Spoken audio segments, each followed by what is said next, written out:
Hey everybody, Mark Green here, talking all things fitness, weight loss and healthy living. If you find these videos useful, make sure you hit the subscribe and like buttons and share it amongst your friends who might be interested in these topics. Yes, it's probably the question that's been keeping you up at night, and that is whether or not vegan diets are good for you. So I'm here to try and get you a full night's sleep by looking at both the pros and the cons of this dietary approach to see if it's something that perhaps you should be following to either control your diabetes or just improve your general health. So now we've got the introductions out of the way, let's jump into the video and start with looking at what a vegan diet is. What is a vegan diet?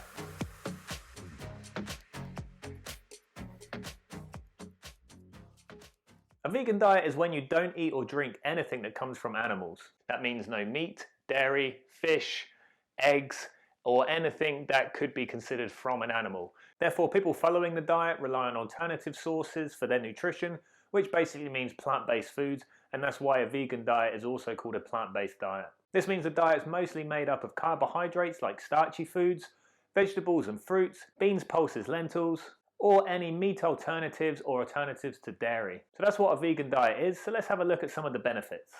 The pros of a vegan diet.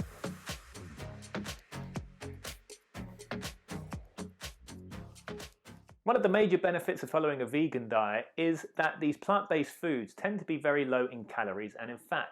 So if your goal is to lose weight, eating a lot of these foods tends to lend itself well to actually achieving weight loss. So it can help people lose weight, which in fairness is probably most people's primary goal when they go onto a diet.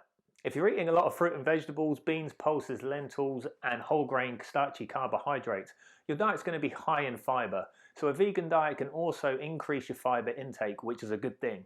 If you don't know what fibre is, it helps to keep things regular through your bowels and improve gut health. Increasing your fibre intake and actually meeting the nutritional recommendations of around 30 grams per day has been shown quite consistently to reduce the rates of diabetes, cardiovascular disease, obesity, sleep apnea, cancers, particularly colon cancers, and the list just goes on and on and on. So there are a lot of benefits. Also, if you have diabetes and you're eating lots of high fiber foods and eating lots of slow releasing carbohydrates, it helps to reduce your blood glucose levels because you get less glucose entering your bloodstream at any given time. Also, if you're relying on foods like vegetables and fruits, these diets can also be high in vitamins and minerals, so the nutritional value can be quite abundant. Therefore, vegan diets do have a lot going for them. And this is before we even start talking about the ethical side of things. Obviously, if you're following it for ethical reasons, i.e. you disagree with the use of animals for food production, then by all means, that is a noble cause and I take my hat off to you. Vegan diets also tend to be more sustainable from a climate change perspective. Cattle and dairy production tends to contribute to around 25% of the greenhouse gases made from the food production industry alone. So actually by going vegan and shying away from that, you can actually cut your carbon footprint quite significantly. Cons of a vegan diet.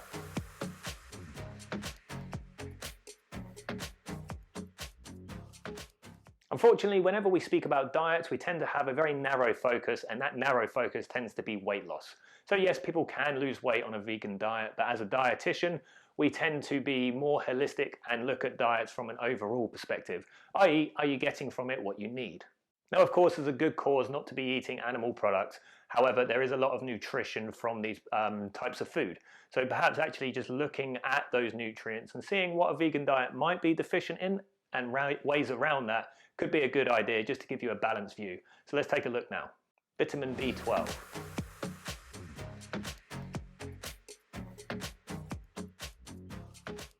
B12 helps to develop healthy blood and a healthy central nervous system. B12 is unfortunately only found in animal products. Therefore, sources for vegans are unfortunately limited. Thus, it might be recommended that someone following a vegan diet takes a B12 supplement. Although fortunately we do add this into certain foods, so fortified breakfast cereals, which might not help from a diabetes perspective, but it may help get that B12 in, or if you don't have diabetes, then it's not so much of an issue.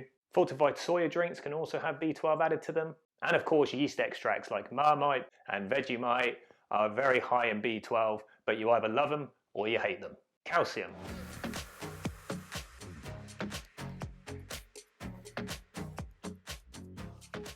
Next on our list is calcium. Now, calcium helps to develop strong bones and teeth, and it also helps with muscle contraction amongst many other jobs.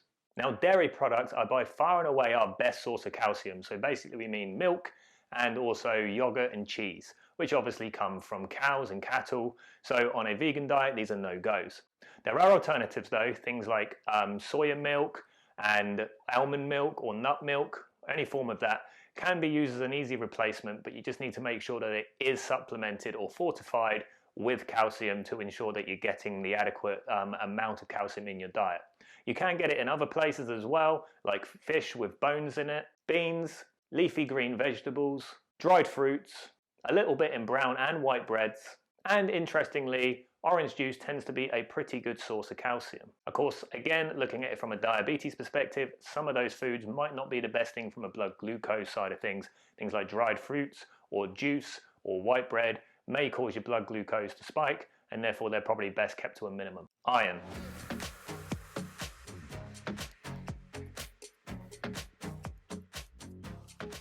Iron helps to make healthy red blood cells, which transports oxygen around your body, which means you're able to get oxygen to where it's needed.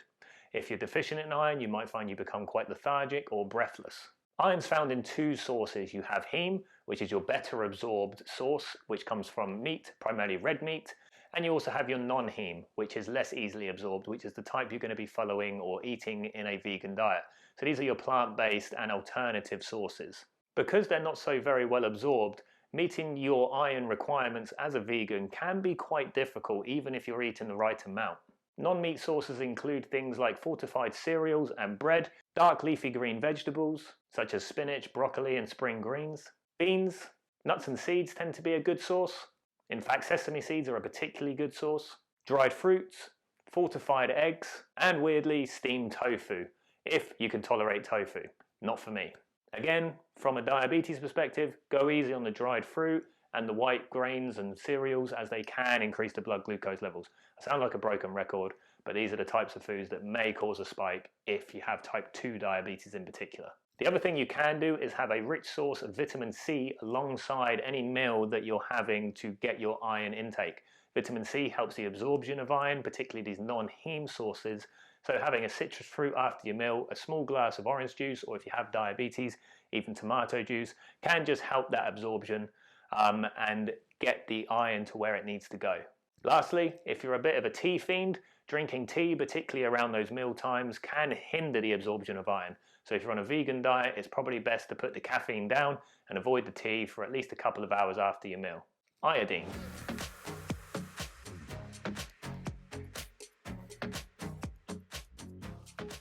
Iodine helps with the development of the thyroid hormones, which are intrinsically linked with metabolism. Now this is where things start to get a bit tricky because the best sources of iodine come from milk and dairy and also fish, neither of which are allowed on a vegan diet.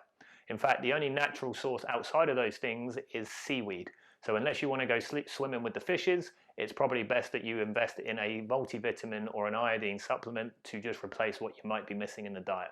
Soya milk and alternatives can be fortified with iodine, but just make sure that you're checking the label to see that it is fortified. If you think you can take a little cheat and get a seaweed supplement, it's best avoided because they tend to be in very high concentrations of iodine, and in mega high concentrations, iodine can be a problem. Omega-3 fatty acids.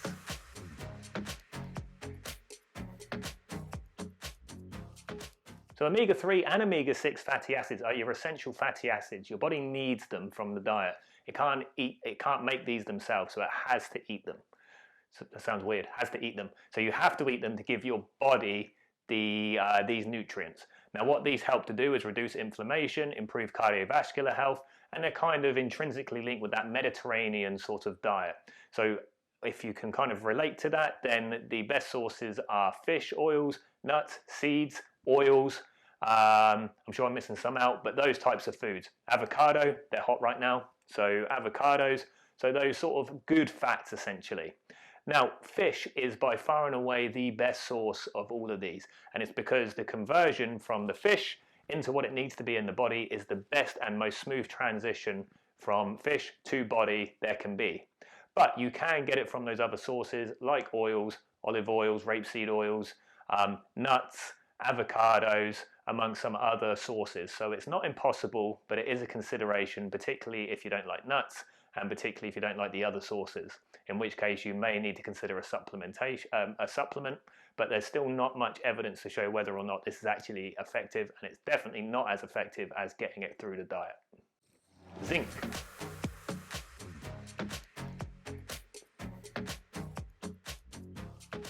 Phytates found in plant-based foods such as whole grains and beans actually reduce the absorption of zinc.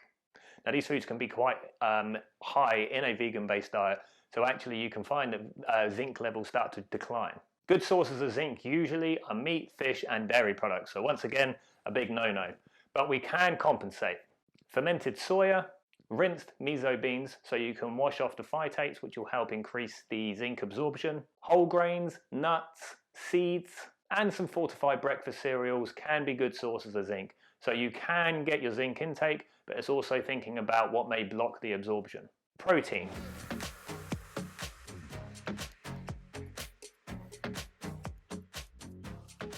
Another consideration on a vegan diet is protein. Now, generally speaking, protein is not an issue in the Western world. We have it in abundance. But when you cut out the best sources of protein, which is meat, fish, eggs, dairy, as they have all your essential proteins. In fact, proteins are made up of building blocks called amino acids. So think of a finished house is a protein, and each individual brick is an amino acid. Now there are certain types of amino acids called indispensable or essential amino acids, and there are non-dispensable or non-essential amino acids. Now, like the fatty acids we talked about earlier, these essential amino acids your body cannot make by itself, so you have to get them through the diet. And the place where we get all these essential amino acids, generally speaking, is your meat-based products or fish or animal-based products. But there is hope if you're on a vegan diet. Beans, pulses, lentils, nuts, seeds also have all the essential amino acids. Also, the other foods across the food groups like starch, vegetables, fruits, they have some of the amino acids, but they will not have a complete array of all of them mixed together in one hit like the protein-based foods, which is why the protein-based foods have their own food group, because they provide all the essential amino acids. Summary.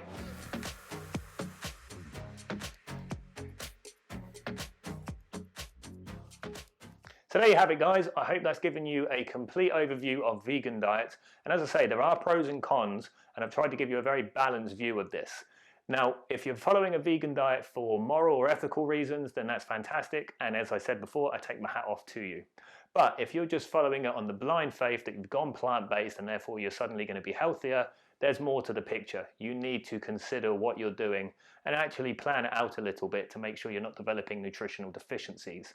The guidelines in the UK are that anyone that goes on a vegan diet should actually be taking a multivitamin supplement.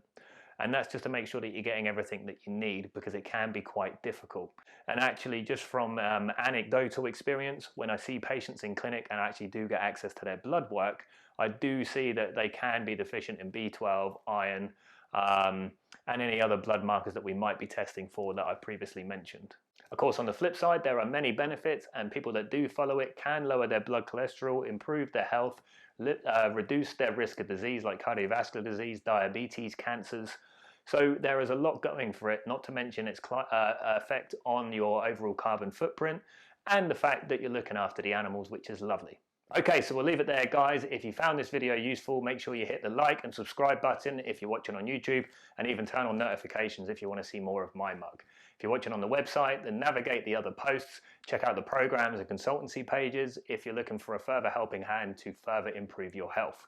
We'll leave it there for now, and we will see you at the next video.